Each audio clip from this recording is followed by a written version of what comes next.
Hey, everybody. Welcome to Radio Labyrinth Season 6, Episode 44. Is this 44?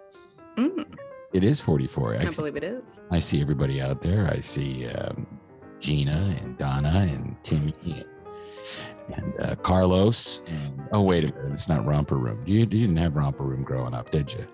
I did. I had Romper Room. You didn't have it, Dustin, right? No, didn't have it in the South. Dustin, oh yeah, you guys just had Captain Warren Orks. Come on, man, we're gonna go out there and find that Captain coming. I don't want to say anything horrible. I was going to say something horrible. The thing that we're leading off the show today, very, very important news that we must address.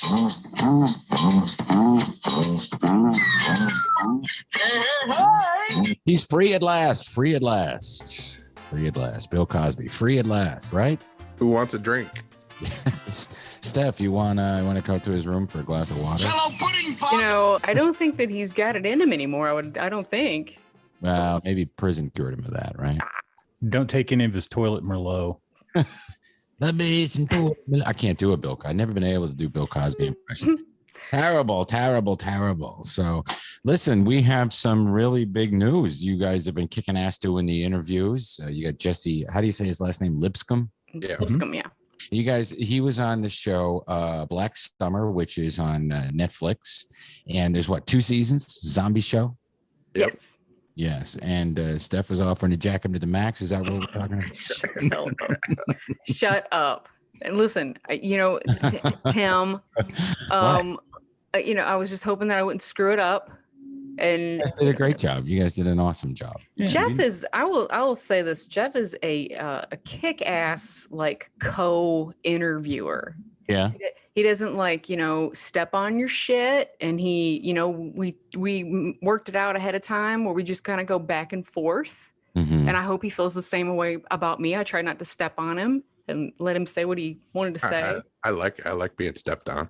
Yeah, he likes. What am I saying? Of course. He likes to be jacked to the max too. Put the high heels on, step all over me. Yeah. But yes, we talked to Jesse Lipscombe, and he was literally one of the nicest people I've ever talked to. Yeah. He's so nice. Did he have a good time? I think he did. Yeah, and I sent him the thing today, and I saw he shared it on Facebook.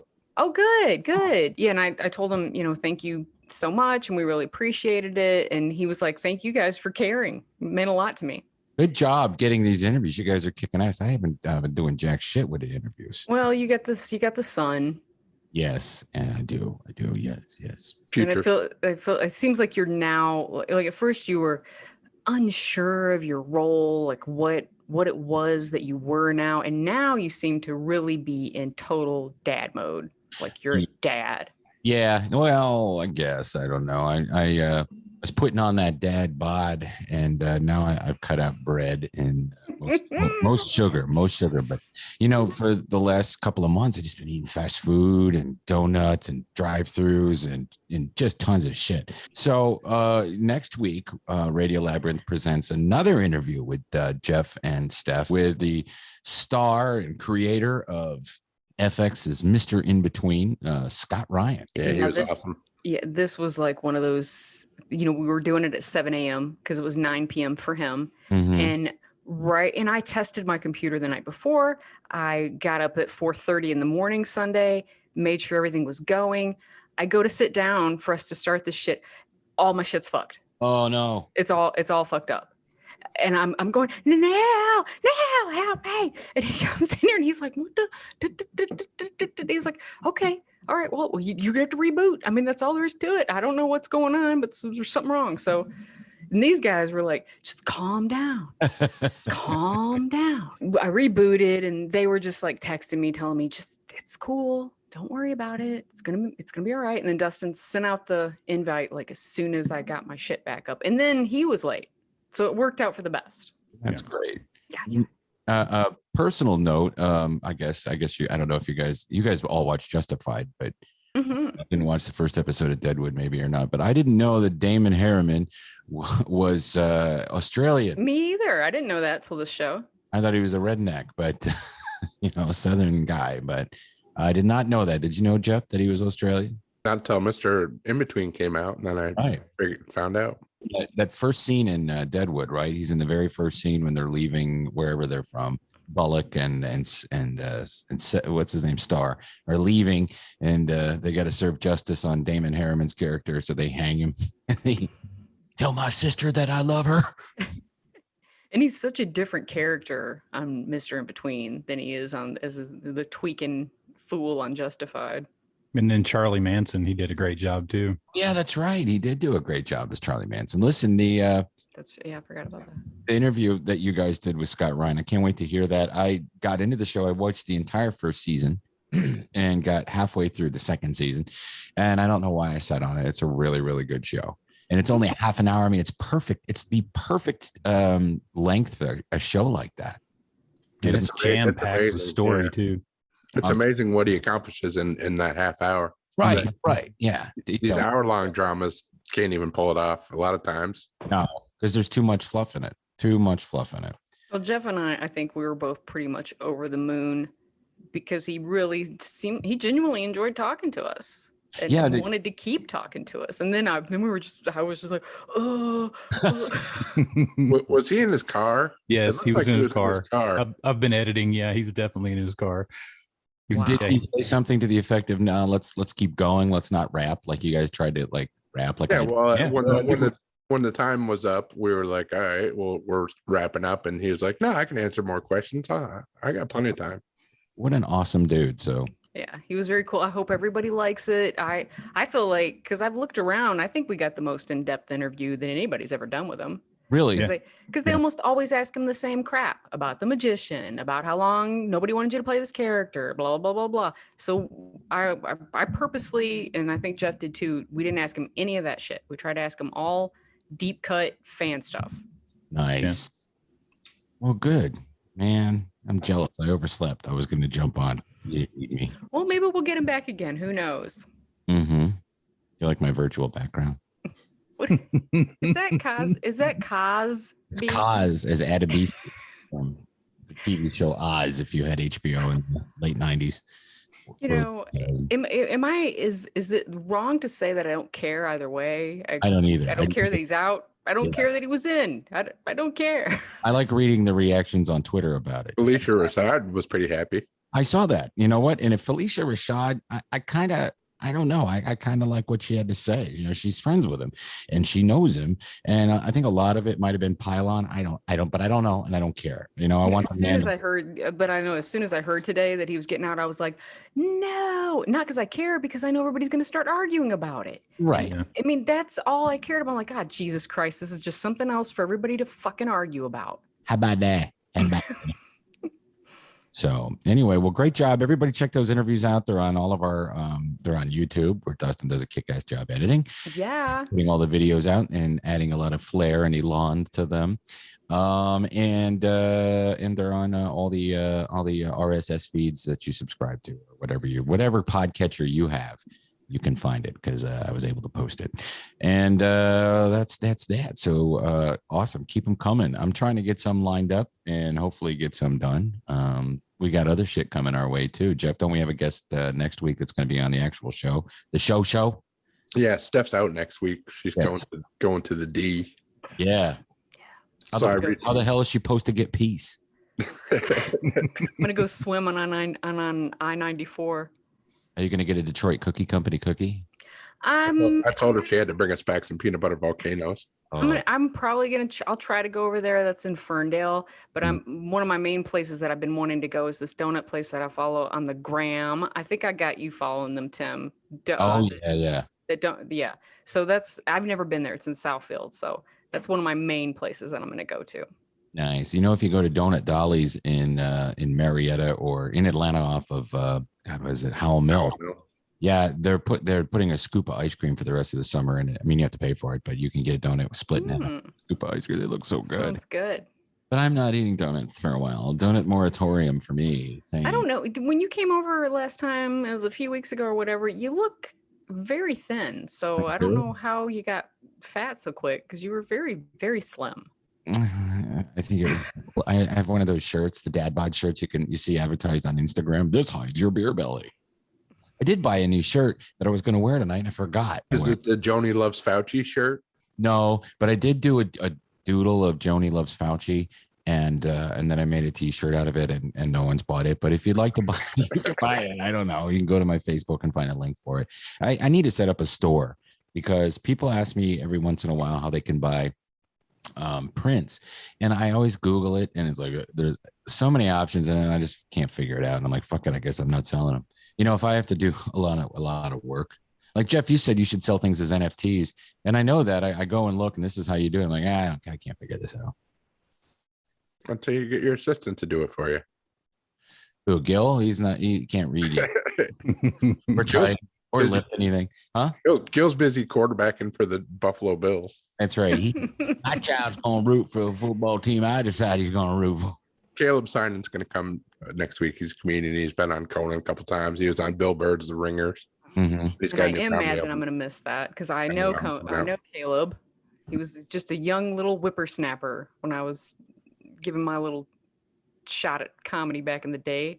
He had just gotten out of UGA. I think he may have actually still been going to college at that time. He was the youngest person. Everybody always used to make fun of him because he wasn't even old enough to drink. Oh, really?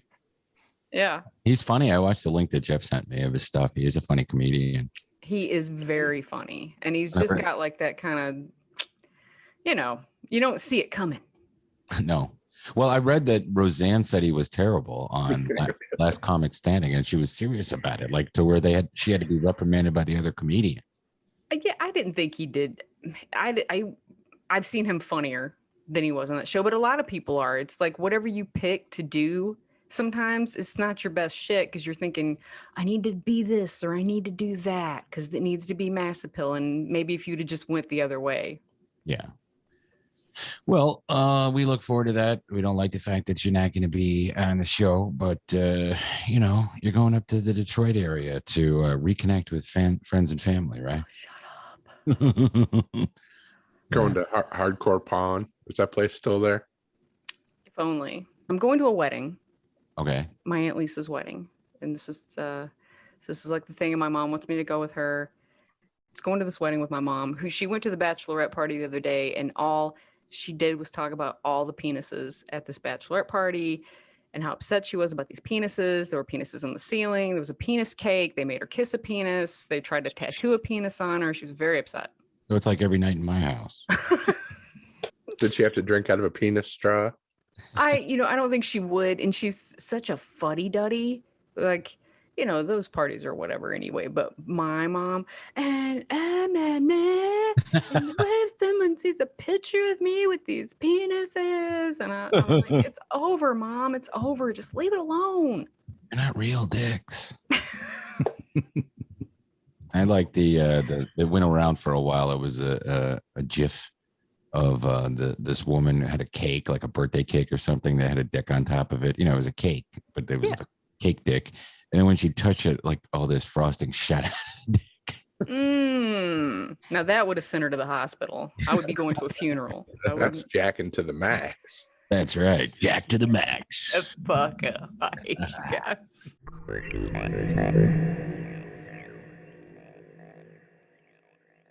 So this is the 4th of July weekend, Independence weekend. If it's not too troublesome for you and you're a hammer thrower on the trying out for the Olympics and you come in third place, but you want everybody to know how important you are. Anyway, it's a wonderful time to celebrate our freedom from the Brits, And we wanted to talk about a movie that I haven't seen in a long time. I wanted to talk about it. And I brought it up to these guys. I don't even know if you did what I did, but I rewatched it and I haven't seen it in years and years and years and years. It's called Independence Day. It was the biggest movie of 1996, a big blockbuster. In fact, the first film I saw in a theater when I moved to Atlanta, Georgia. I went with my roommate at the time, one of my roommates, Mark, and we went and saw it, not really knowing what to expect, figuring it was just going to be a stupid blockbuster. And we had a great time. Now, Independence Day came out. Let me tell you, it came out on July 3rd, 1996, which is a very, very long time ago. The studio was 20th Century Fox. And you had the director, Roland Emmerich, who has made tons and tons of these kind of movies, tons and tons of these types of films. Before that movie, he did Universal Soldier, who was in that? Was that Kurt Russell? Universal Soldier was Dolph Lundgren and That's right. Jean-Claude Van Damme. Yeah. Okay. Pretty forgettable and regrettable film. Stargate, which came out in 1994, a very good film. Excellent film. Yeah. Underrated. Led to a huge franchise, a TV show that I never watched, even though I should have, because of the episodes I've seen are really good. In 98, I'm sorry, in 96, of course, he directed and released Independence Day. Godzilla, the 98 one, which was basically Jurassic Park in Manhattan. The Patriot, which came out in 2000. I liked The Patriot. Not a lot of people did. The Day After Tomorrow, terrible. And you get the picture. 10,000. Jake Gyllenhaal. Yeah, Dennis Quaid. Yeah, yeah, that's right. When I think about The Day After Tomorrow, all I think about is the South Park that made fun of it with Randy Walker. Stan. 10,000 BC that came out in 2008. Man, it was okay. It wasn't that impressive, but it wasn't terrible either. 2012 was a terrible film.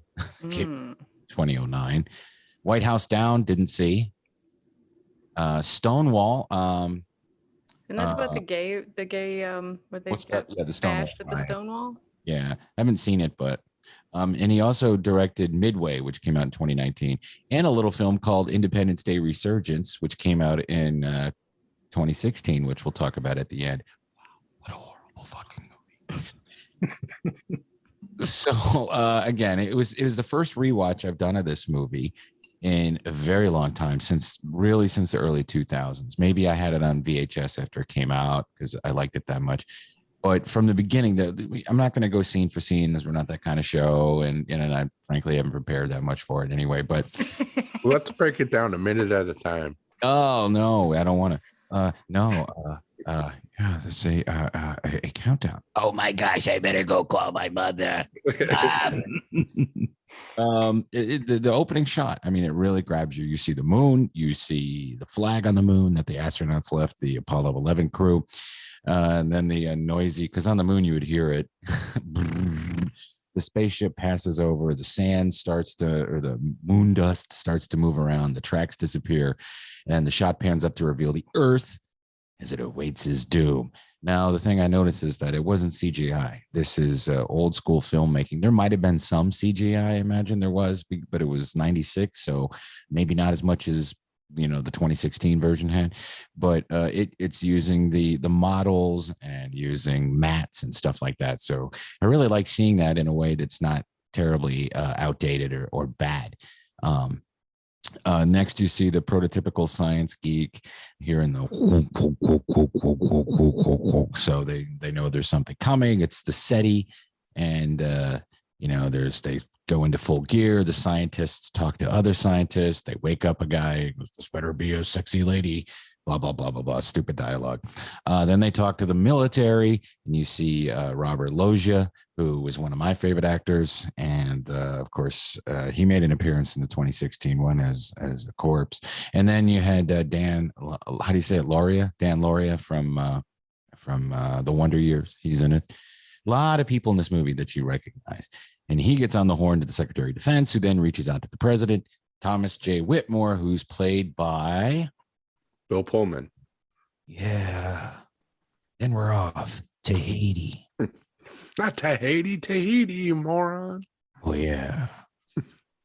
I love I love Thomas Whitmore. No, I love Bill Pullman. I think he's a great actor. I love that show that he's on USA. No, not anymore. You don't.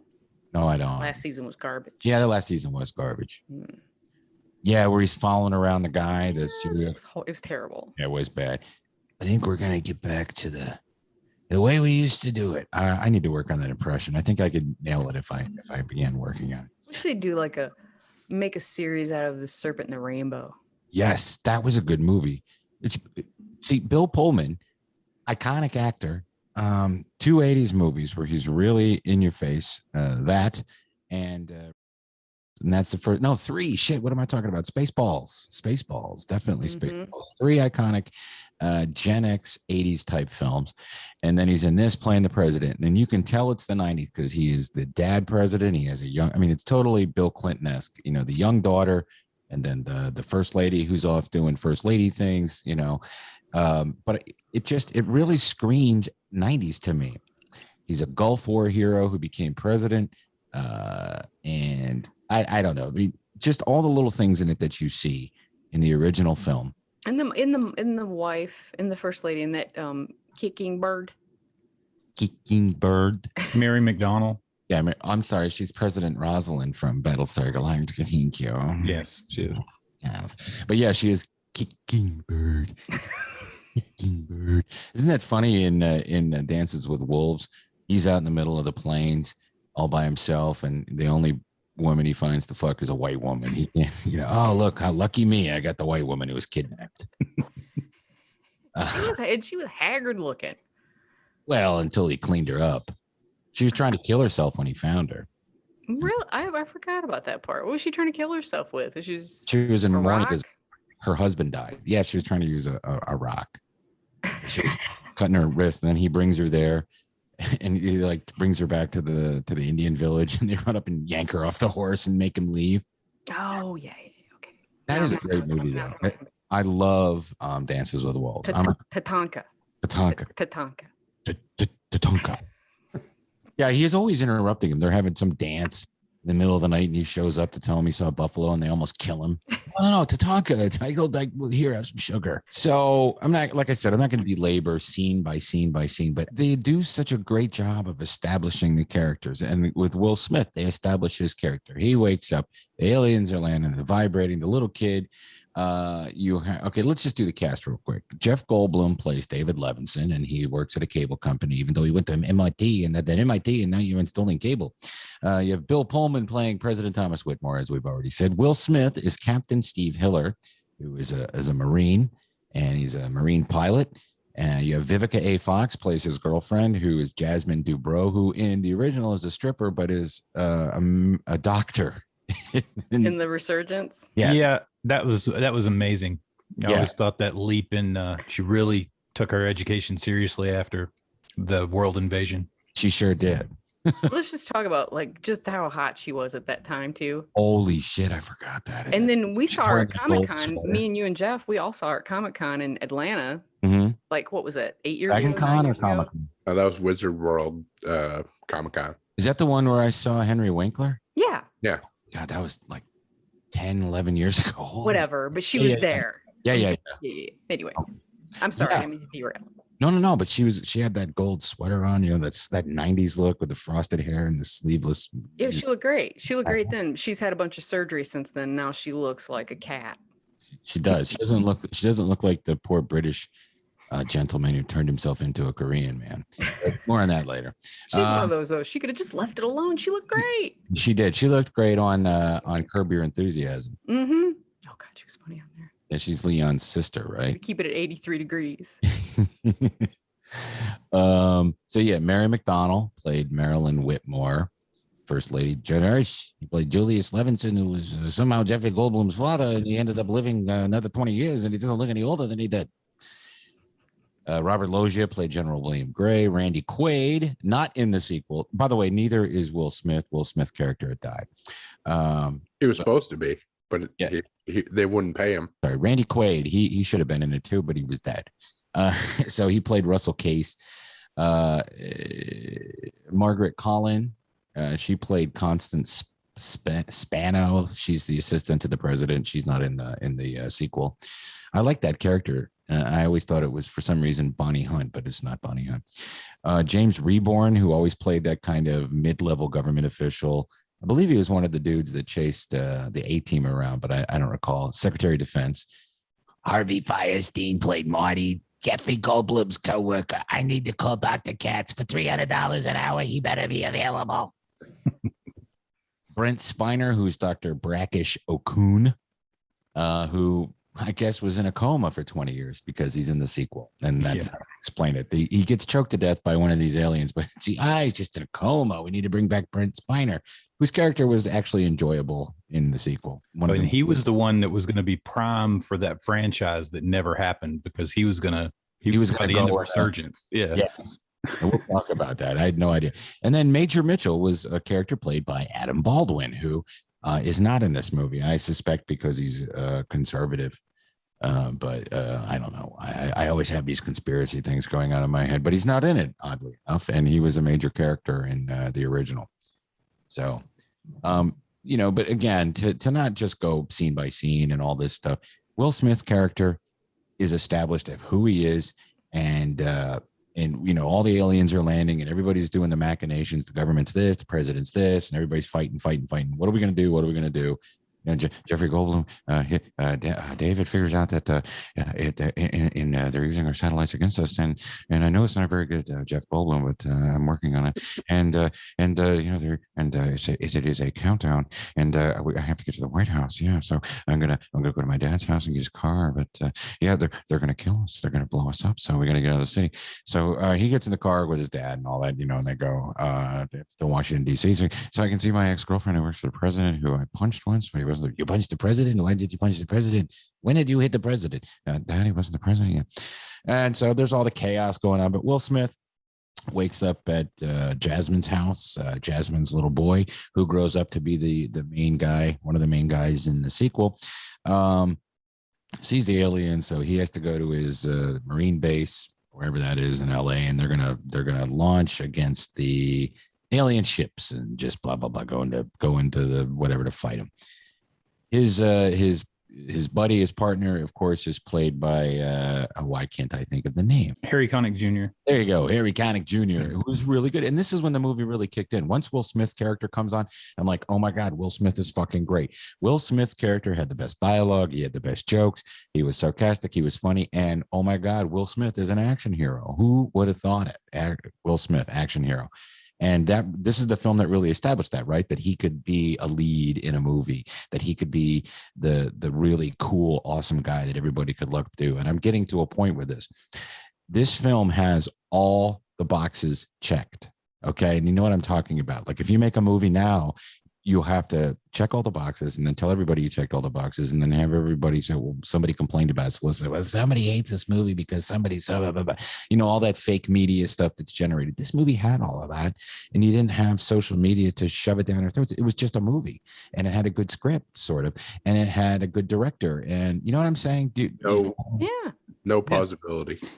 Well, I think it was Dean Devlin really kind of coming. That was his doing. I mean, the architecture of the story, putting all those spots in. I mean, Devlin had been, he'd been working on stuff like this, but this was his kind of magnum opus at the time. Mm-hmm. What else did he work on? Oh man, he's done everything with Emmerich. So okay. I mean, if Emmerich's done it, all those movies you mentioned, Devlin was the writer. And if you're Gen X and you see the spaceships, you go, oh yeah, these are the alien. This is V. Okay, you see the aliens, they look like the ships from the original V television series from the 80s. And then you see the little fighter ships that come out of there, like these look like Cylons from Battlestar Galactica, the original. That's because the president's wife sicked her Cylon buddies on everybody. That's right. But it was derivative. A lot of that shit was taken from, but it was more of an homage. It wasn't like, hey, we're going to get away with stealing all this stuff.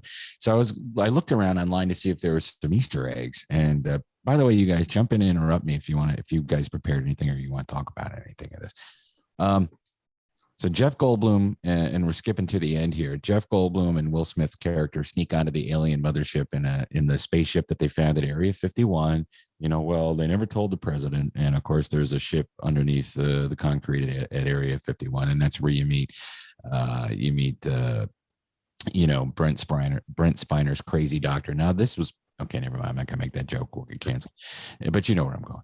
And if you see his hair and his glasses and stuff, you know what I was gonna say. But I'm not gonna say it anyway. So Jeff Goldblum figures out that you can use what was a Pentium 1? No, they even have Pentiums yet. So it was a 486 computer to write a virus that you can fly into space and put into a spaceship, and it'll somehow shut it down long enough for you to blow it up.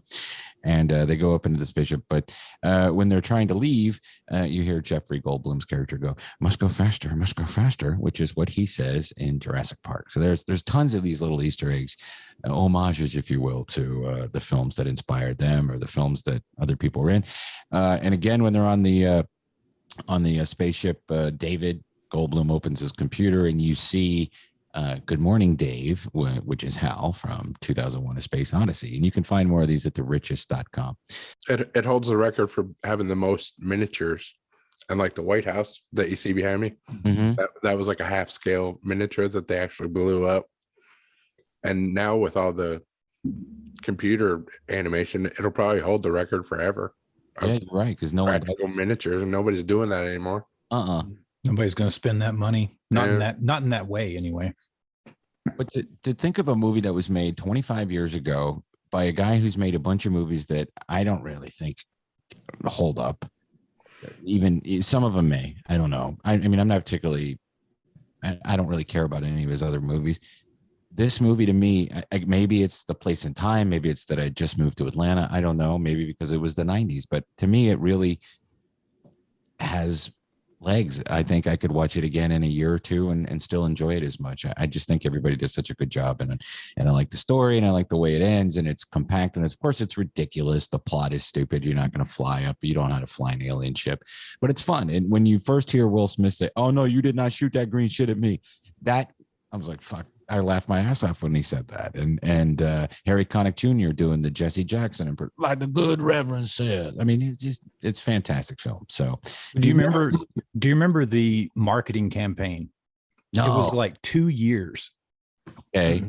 And they just kept pushing it out. And really it was the biggest science fiction summer blockbuster. It was the first one for years. Yeah, you're right. They hadn't done it very much. And so I think it kind of reignited the summer tentpole movie, and from then on, you just kept having them. But that was kind of the one that kind of kicked it all off. And now, after watching it and enjoying it as much as I did, I thought, well, I'm going to have to rent ID Resurgence and see if the sequel's any good. And the sequel has a huge cast. There's tons of people. There's some people from the original, quite a few actually, but it just feels empty and dumb and pointless, and they don't explain that the Earth has found a way to utilize the alien technology to modernize, so they're flying everywhere and all these, and they have these hyperdrives or whatever, fusion drives and all this stuff. And I didn't know this, but Dustin, you brought it up. Why they were going to make yeah, it was going to be a franchise because, spoiler, at the end of the movie, we're given, as humans, we're given this basically access to a network of planets and star systems and the ability to get there, and all this information from this, the alien race that tried to help the humans defeat, the aliens. But what would have been a better movie, a better way to go about the second film would have been a prequel to Resurgence, like what happened right after, like all that stuff in Africa where the ship had crashed. Yeah, they don't those warlords that took over everything. That would have been a great movie. I agree. They were going to make 2 movies and shoot them back to back with Will Smith, but he wanted $50 million because he became Will Smith, and they wouldn't give him the money. Yeah. So he dropped down. I think the whole idea of the doing 2 movies back to back fell through. So I did it for 50,000 because other than that, I'm doing apartments.com. So what do I need to do to make this better, Jeff? I wonder if Will talk about it. He's got a book coming out next month, an autobiography that he wrote. Will Smith? Mm-hmm. Okay. I love Will Smith. I mean, you can be in a shit movie and it'll still be okay. He had a string of back to back hits until that Omega Man or whatever. And since then he's kind of had a string of duds. Yeah. He's one of expensive those, duds. like, there's only a few movies of his that I really think he did a great job acting. He's a funny guy. Like, Men in Black, funny. He was funny in Independence Day. the first Bad Boys for sure. I haven't seen the second one. You ain't seen Bad Boys 2? But anyway, but I Am Legend, I think that's his best. I like that movie. I mean, he was good in Ali too, but I Am Legend, I love that movie, and he just killed that movie. It was so good. I like it better than Omega Man, which is the same sort of. It's the same character, but just I Am Legend is truer to the book, correct? I'm not sure. The original story. Yeah, and the first movie, Charlton Heston was just being Charlton Heston. I got an ascot on. But I did see a picture. Caesar Milan posted a picture of Will recently. I didn't know this about him. He has 5 Rottweilers, 5 big ass Rottweilers that are all super trained. Caesar has, I believe, helped him get all his dogs in order, but it looks pretty. The picture of him with all these Rottweilers, it's intense looking. But he's just got that goofy, even though he's in his 50s, he still looks like he's in his 20s. Basically, that look on his face, like, yeah, look at all these Rottweilers. Haha, I got some Rottweilers. Yeah, he's happy.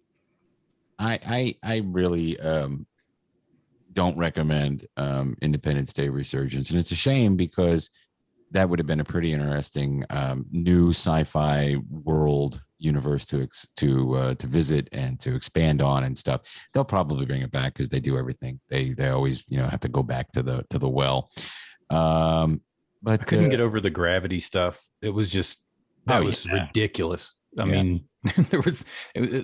Some parts of the original at least used some semblance of reality and physics and everything, but man, they were just levitating whole countries and putting everything in the air and then dropping it back down. That blew my mind how far-fetched that was. I was like, I can't even keep up with like how that would be possible. Well, I don't know what else to say about it other than I like it. It's no Mars Attacks. I'm sorry. It's just not. It's just no Mars Attacks. Well, Mars Attacks had to be postponed until Christmas because of all the hype surrounding ID4. I just read that. Where can you watch it? You can watch it for free on, I believe I watched it on Hulu. I didn't have to rent it. I know it's on a streaming service right now. It was either Hulu or HBO Max. It was HBO Max. But you have to rent. I rented the sequel on Apple TV. That's Plus. Funny. It's the 4th of July month, and no streaming service even licensed Resurgence. That's pretty sad. Terrible. But it's a good movie. And why the fat lady? Why are we singing about the fat lady? It's a fat lady. But go ahead. Happy Independence Day. Happy Independence Day.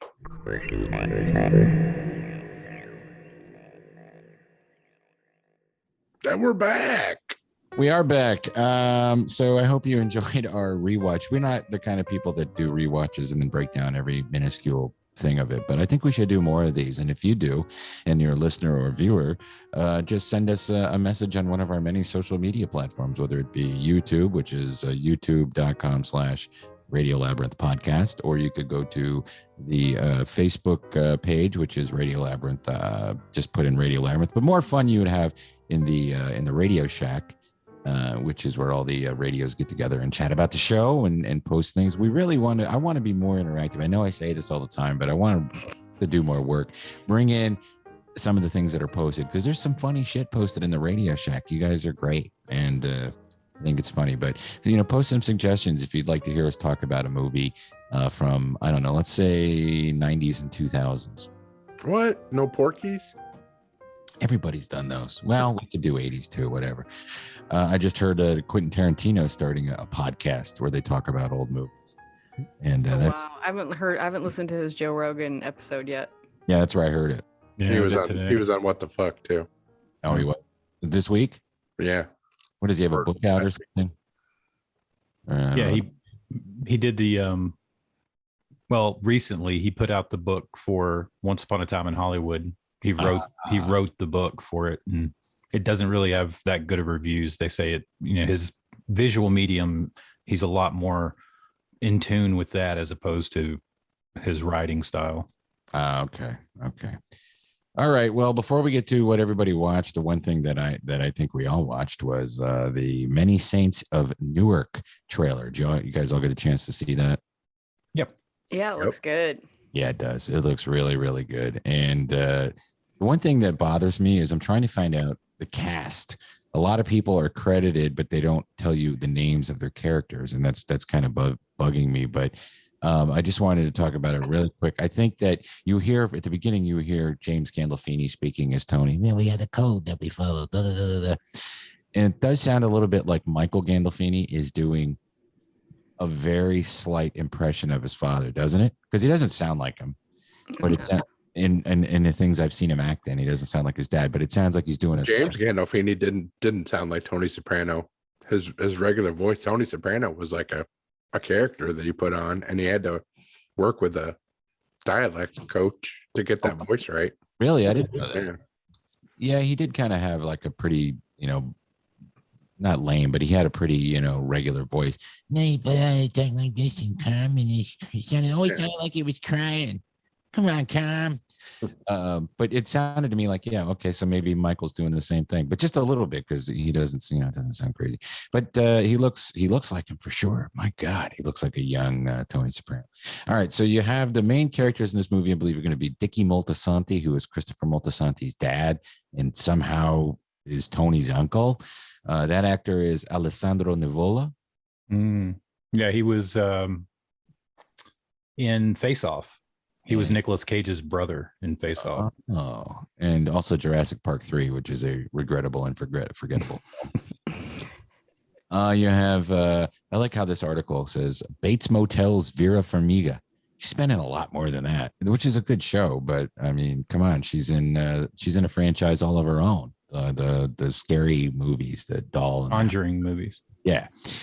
She's playing Livia Soprano. And Jeff, you had a comment on that? She looks like Doonsies. I know, she has the big forehead.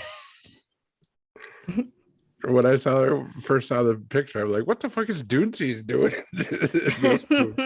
Right. Now, did they make her nose bigger for this? Yeah. They prosthetic nose and forehead look like. Yeah. The woman who played Livia's mother to play Tony's mom in flashbacks in the series was really good. But she's a nobody, so I imagine she wouldn't get the role. Johnny Boy Soprano, Tony's father, is played by John Bernthal. And again, it's going to be, if you're a fan of The Sopranos and you've watched season after season after season, and you think back to the dream sequences or Tony talking about his childhood in therapy, you already have an idea what these characters look like. John Bernthal does not look like the guy who played who's Joseph Saravo, who sadly passed away last year. But it'll be cool. I'm sure he'll be fine. He's a good actor. So here's one that is perfect casting. Corey Stoll as Uncle Junior. I think that's going to be great. Paulie Walnuts Gualtieri is being played by Billy Magnuson from Game Night and No Time to Die. Do you guys know that guy? Yeah. Yeah, he was. What was he also in? He's been in the Bridge of Spies, the Spielberg, Tom Hanks movie recently. Yeah. He looks like he's going to be great as Paulie Walnut. Silvio Dante in the series is bald. I mean, in the movie is bald. So he was Josh Warren's roommate in the Your Pretty Face is Going to Hell episode. That really? Josh Warren was in, yeah. Who, this actor? Yeah, Billy Magnuson. Oh, okay. Oh, Billy Magnuson, who's playing Sylvia, playing Paulie. Oh, that's cool. I didn't know that. He was in Made for Love. He was the husband in that HBO Max show with Ray Romano. Oh, yeah, that's right. That was a good show. Yeah, it was.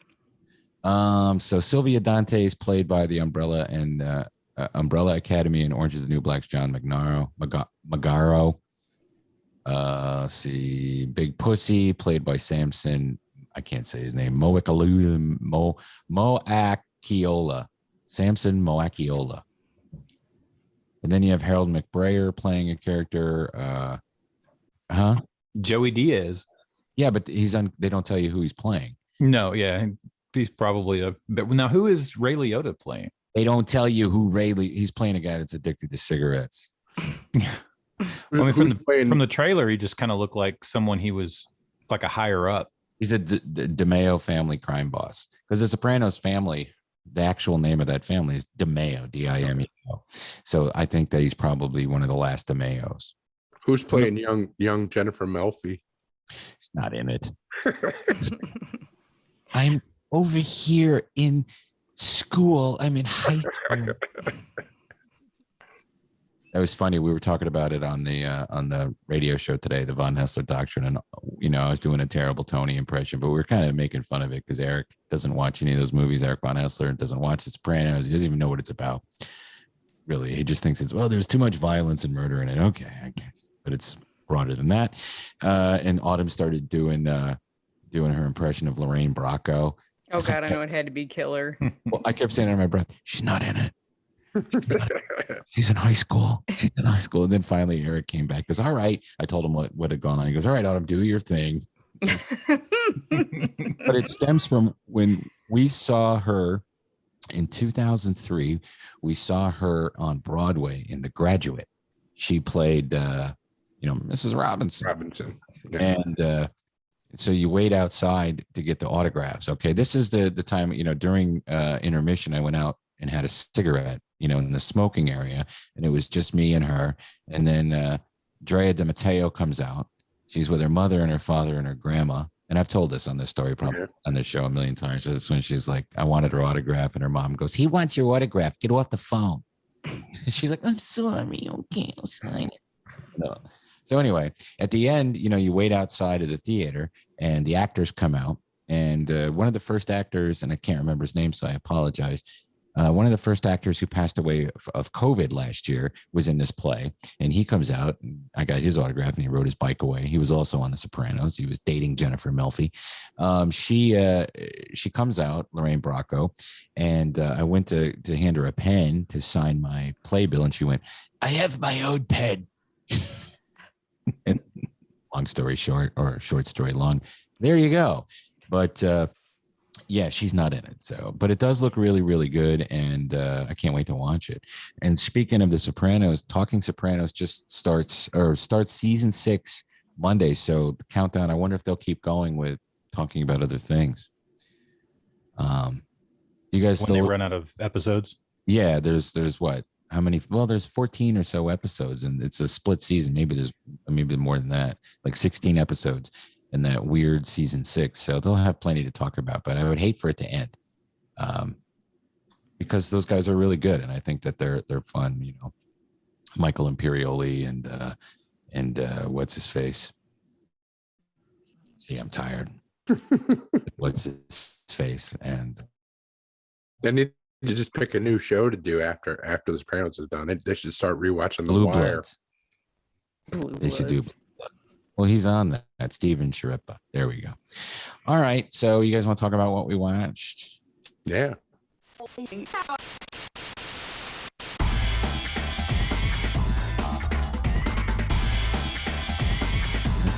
I'll go first. Unless someone else. Steph, why don't you go first? I always go first. Let's see what I watched. Mary Berry. If you're a fan of the Mary Berry, who left Great British Baking Show, doing this other show, which I watched it last year. It's called Best Home Cook. Yeah. This year it's Celebrity Best Home Cook, and these are supposed to be celebrities, but they're people only famous to people in Britain, apparently, because I don't know who any of these people are. Yeah. I mean, I don't recommend this show. I don't not recommend it, but it's Mary Berry. So if you're a fan, and we all know she's like 1,000, this is probably, every minute could be her last. You may want to check this out. What's the gist of it? They have to cook shit in their houses? No. They are in a studio, and they got like 2 heats. Like the first heat, they have to do something that they tell them to do, and then the second thing they have to do some other crap, and then they vote. They really did rip off British Bake Off big time on the show, with not nearly the heart or talent. But anyway, it's Mary Berry. And I watched Evil, the first episode. I'm gonna watch the second one. Have you watched the second one yet, Dustin? Yeah. The first one was pretty freaking creepy. Yeah. And you really no spoilers. You really have to watch that. And I text Tim, I was like, man, don't start with season 2. You got to watch season 1 because I didn't know they were going to literally run it right in to like, they just, man. it's almost like they filmed 1 and 2 and split them and then released it because it just literally picks right up. That guy that plays Leland is so freaking creepy.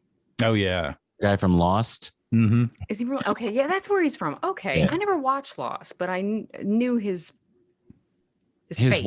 His wife was the waitress on True Blood. You know, the redheaded waitress who could never find a man. Oh, okay. Life. Well, anyway, so Evil so far is good. I can't wait to watch episode 2. I'm watching a new competition show on HBO Max. I'm so into it, and it's called All That Glitters. Mm-hmm. It's a British show, and they are making jewelry. So it's listen, I'm telling you, Neil was like, no, and then 5 minutes into it, he was like, no, this is pretty good, actually. The other night we watched that show with the Lego competition show, and I couldn't believe that that's a show. Yeah, that's not very good. Will Arnett, I'm happy for him getting some cash, but it's not a good show. I only like when they smash this stuff. That's the only part of it that I like. He looks like he hates being there. Anyway, sorry. I could see that. Yeah, he's not himself, and he just seems like he's had to get liquored up to do it. Let's talk about Legos. It's pretty bad. But then Dave, what the fuck is happening on Dave? What is going on? Season 2 has been weird. It is weird. And then Benny Blanco, and he's teabagging Benny Blanco, and they're naked, and they're playing with each other's butts and putting gum in each other's buttholes. I mean, I was just like, come on. When is this going to be funny again? I don't know if it is. I'm not really sure what he's trying to do, but maybe I'm just too old for it now. I don't know. Maybe this is like when you realize you're not of this generation. You're not going to get it. I don't know. Right now I'm deleting that gum and butthole bit I wrote. Okay. I'm not making that up. They put gum in their buttholes, and they were blowing, like farting and blowing bubbles out of it. Blowing bubbles? Yeah, and like he's got his eye up to Benny's butthole, watching him blow it's just so. Anyway, MasterChef Legends. I'm rewatching Wrecked on HBO Max. I guess they're never bringing it back, are they, Jeff? Yeah, I don't think so. Anyway, so if you never watched Wrecked, Jeff and I were obsessed with the show. It was so funny, but they have it on HBO Max now.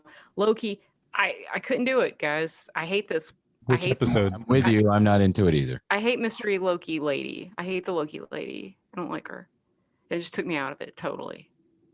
I can't stand it. In this most recent episode, she's played by the little girl from The Walking Dead. What little girl? The one that's I think she's Rick and Rick's daughter, the little girl that's on The Walking Dead. So she changes again? Well, they it's a flashback. Yeah. Oh, okay. And it's just, it's really, it's new episodes. Good. Okay. All right. Well, maybe I'll try it again. Tried to watch Ice Road, that new Liam Neeson's total crap fest. Dirty John season 2, the Betty Broderick story, which if you've never listened to a podcast about Betty Broderick or watched the Lifetime movies, bitch was crazy. But what I will say is that this series for the first time has really made me see he kind of deserved it. Who is she? Who's Betty Broderick? She's the woman who killed her ex-husband and his wife. She just like blew them both away. Mm-hmm. And you find out why, because like she did everything, put him through college. She was having all these kids. She did everything, support him, all this other crap. And then he gets to this certain level and then he treats her like shit. Yeah, basically. But she starts losing it. Anyway, it's pretty good. And my stat pick is, and I did DM him again, and he's not ever going to write me back, but it's I Think You Should Leave with Tim Robinson, season 2 on July 6th on Netflix. Why wouldn't he write you back? I don't can't wait for that. He's not going to write me back. Jeff told me to try Sam Richards. I'm like, shit, I've tried to ride that horse so many times. Yeah. All right. Thank you, Steph. Who wants to go next? Loki, I watched. In this episode, I thought Jeff was. You've seen? We watched the new one. Yeah, it came out. Okay, yeah, I thought it was really cool, but man, that ending. Where's it gonna go? Yeah, I don't know. I mean, but I think it's gonna the whole time seeing how everything was exactly like we were talking about a Wizard of Oz setup. Yep. I think it's really going to. I think you were right with the whole quantum thing. I think that's exactly where everybody is. But I'm enjoying it, and it's getting better. But yeah, this last 5 minutes of this last episode kind of going to change the entire thing, I think. But I'm enjoying it. Evil, we talked about, was good. I listened to the Joe Rogan podcast with Quentin today. It was good. Quentin, something's different about Quentin's voice, and I can't figure out what it is. Yeah, I haven't. I think he's got dentures or some teeth work or something, because his voice sounds completely different than what it used to. I agree with you. I was like, is this really him or is it someone else? Yeah, but it was, I mean, it was kind of neat. All the stories that he's telling that I've kind of heard or read over the years, a bunch of times. Nothing really was outrageous. I thought it was kind of weird listening to Joe kind of, suck his dick over everything. But, we made an ISO on radio is you take a little sound clip and it's called an isolated clip. But when he's when Quentin's talking to him about Harvey Weinstein, Joe Rogan goes, "Huh." Go to nothing. It was okay. It was long. I mean, it was a Joe Rogan podcast, but it was too long to listen to Quentin Tarantino talk. And listen to the What the Fuck episode. That yeah, I think that might be a better interview. I mean, this one was more of fan service for Joe, is what it sounded like. I guess I wasn't like in a hurry to listen. I've seen and listened to Tarantino interviews, and they're never.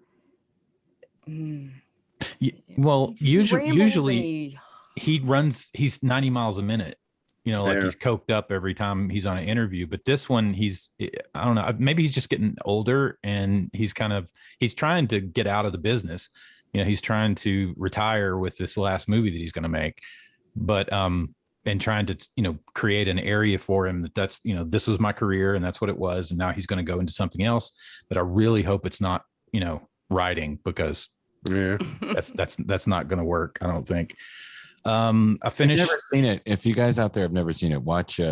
Try to find Norm Macdonald's impression of him. The old Okay. Oh, it's fantastic. Okay, and I'm doing a thing. Okay, that's it. You got to watch it.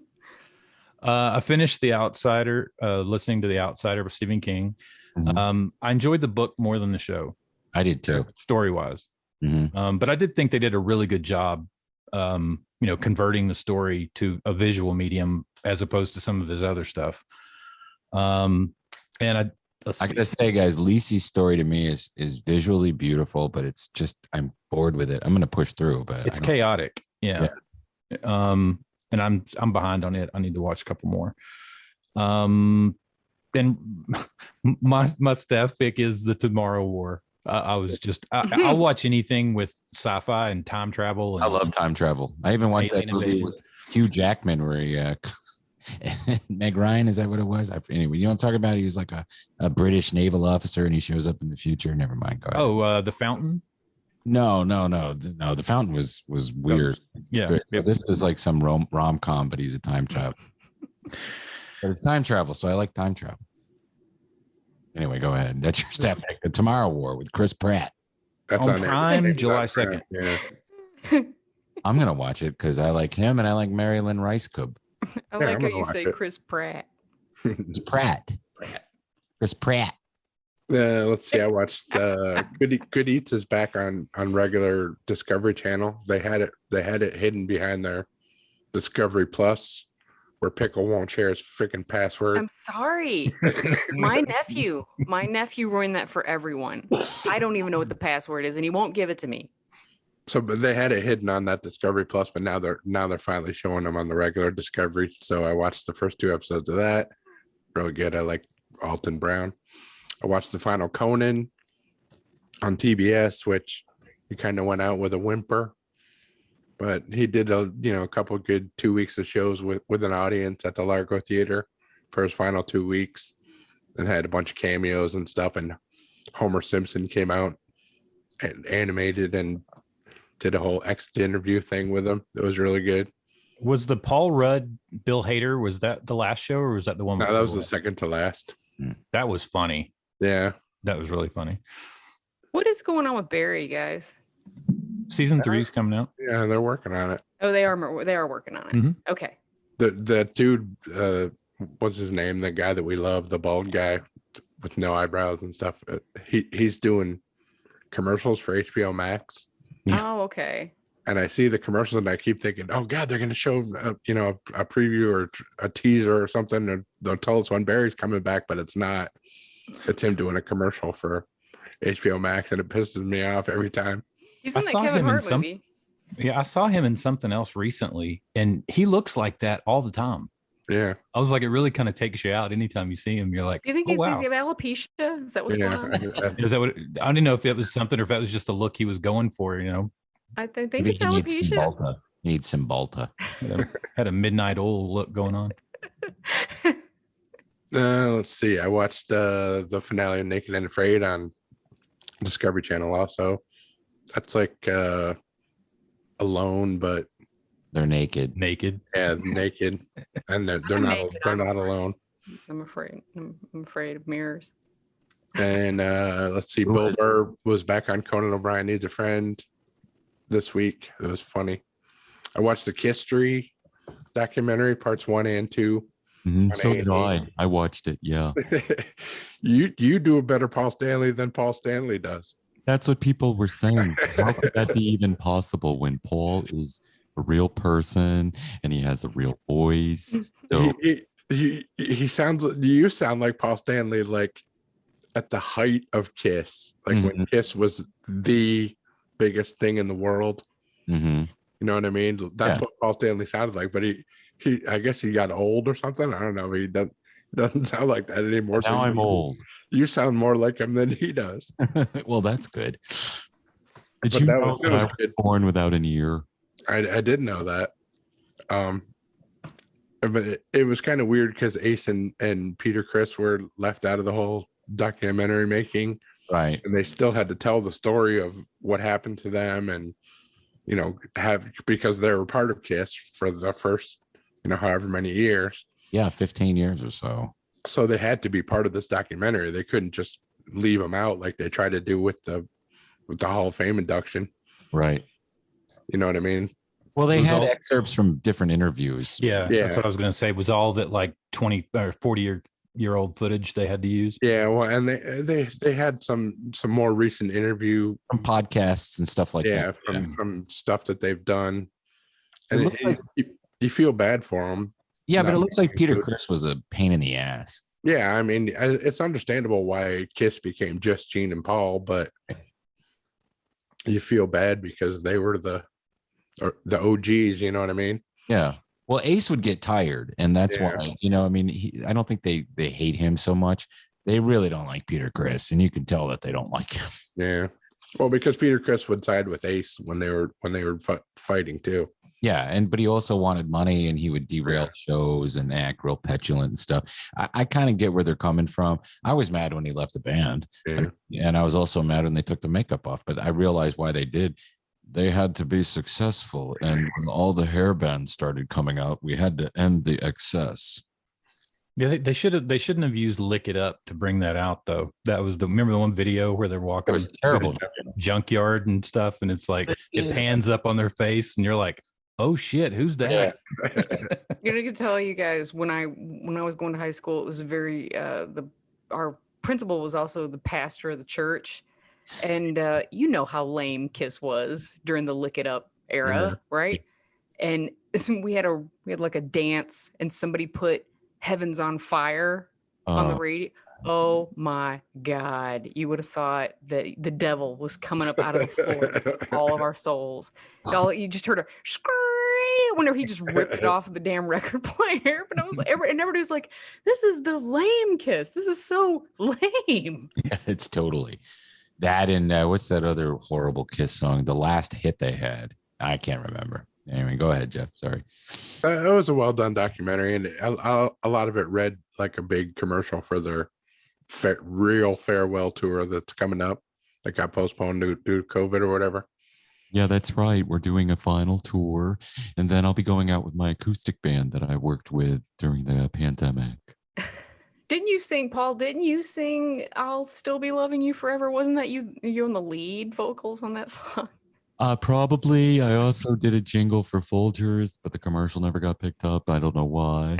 I'm doing all sorts of acrobatic feats because I'm drinking coffee. Folgers is the best coffee there's ever been. Did you know I was born without an ear? He had surgery to have his ear replaced. I know. When I woke up, Gene was standing there looking at me. And I'm like, boy, I know who my real friends are. My staff pick is out today on Netflix. America, the motion picture, animated, wildly inaccurate retelling of America's founding. Oh boy, that's fun. Made by Lord and Miller, the Lego movie guys, who I like, and it's directed by Matt Thompson, the guy that makes Archer. Oh, cool. Oh, okay. Yeah. So, and the voice cast is like Channing Tatum, Simon Pegg, Jason Mantzoukas, Bobby Moynihan, Judy Greer, Olivia Munn, Killer Mike's in it, Andy Samberg, Will Forte. Damn. That's somebody whose DMs I'm going to try and slide into. Who? We'll try and get Killer Mike on here. Oh, cool. So that's out today on local Netflix. Flavor. America, the motion picture. Yeah. All right. I'll do mine real quick, and we'll do Who Died and then wrap up. I started Mr. Inbetween, like I said earlier in the show. So season 1 and done was fantastic. Season 2 is really good. I finished season 7 of Alone, where our good friend Roland Welker, we're gonna make. He's got that southeastern Pennsylvania voice. It does. When I watched it, I was like, I got to find out where this guy's from because he sounds like our friend Stu's dad. He kind of does, doesn't he? Sound like he's from that same area in Pennsylvania where Stu's dad is from. Yeah, he sounds like that a little bit there. But he always says we. He speaks in the royal we. We gotta make a satchel to store our fat from this muskox's scrotum. He's using every part. See this Mr. Mouse, but he won that season deservedly. Spoiler alert, but yeah. But that was one of my favorite seasons now, and now I can start season 8 and see how the girl from Wellsboro, Pennsylvania, a woman from Wellsboro, Pennsylvania, makes it. Don't spoil it. I'll find out for myself. She's doing well so far. But it was a really cool season, and boy, that guy he got himself a muskox, and boy, he knew we're gonna go. He made his house. I mean, just the way he spoke made it very entertaining. Handmaid's Tale. I watched this. Caitlin and I watched the season finale of that. I thought it was ridiculous. Scowly goes ape. All these handmaids beat the shit. Spoiler alert. Beat the shit out of Fred and then hang him on a wall.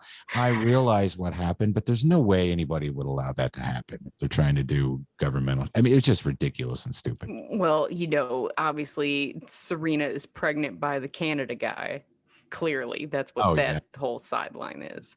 Okay. And, yeah, I mean, that's obvious. But yeah, it was ridiculous. I felt the same. But also, when I told you, when she went running after him. Yeah. That little dumpling, she would have fell down those hills, right into a creek. There's no way in hell they could. Fred was fit. They couldn't have caught him. Yeah, but it just bothered me the way they did that. I really think it was a stupid ending, and I'm sick of her husband up there, who she doesn't even love anymore. No, she wants to bang eyebrows. So and she came home all covered in blood and hugging the baby. Yeah, just give me 5 minutes. So is she going to get arrested now for doing that? No, I'm telling you right now, she's going to get her band of Mary Kills-a-lots, all those chicks, and they're going to just start setting out and killing captains and blah, blah, blah, and all this other kind of crap.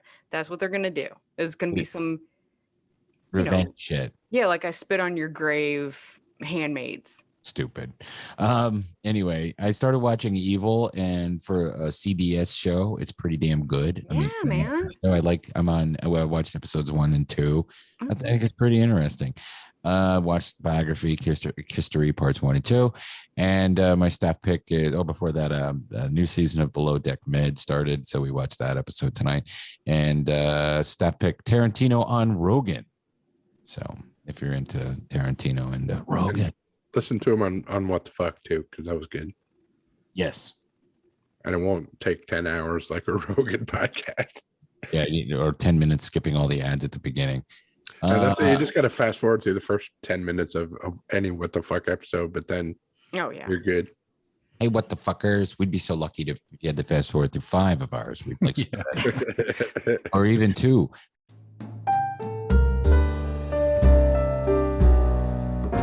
Who died? Yeah, we lost a few people. The biggest one, I guess, today, I think Donald Rumsfeld passed away, former Secretary of Defense. Yeah. 88 like 107? He was 88. Oh, wow. Yeah. Let's see, the lead singer, Donald Rumsfeld. Yeah, Donald Rumsfeld. The lead singer of Skid Row, not the original, but he was with the band for a few years. So Sebastian can come back now? Yeah, his name ain't gonna happen. He was 55 years old. Mm-hmm. And John Langley, 79. He was the creator of Cops. He was in some kind of race, like a car race in Mexico, and he had a heart attack and died during the race. Yeah, that sucks. Oh, that's a good way to go, though. Langley Productions, boy, that guy was wealthy as fuck. Yeah, remember when Cops was like the only reality show there was? It was the longest running reality show for a long time. On minorities and rednecks for 40 years. Or 30 for sure, 30 years. Yeah, every week. I mean, it's old enough that I remember Bill Hicks did routine about it. That was hilarious. You can find that someplace. All right. Well, rest in peace to those 3. And before we wrap up, Steph, you want to talk about Barkville?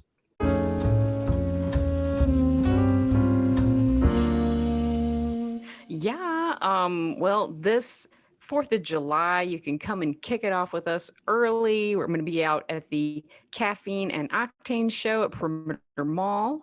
July 4th, again, as I stated, 8 a.m. to 11 a.m. And it's just kind of like a fundraiser.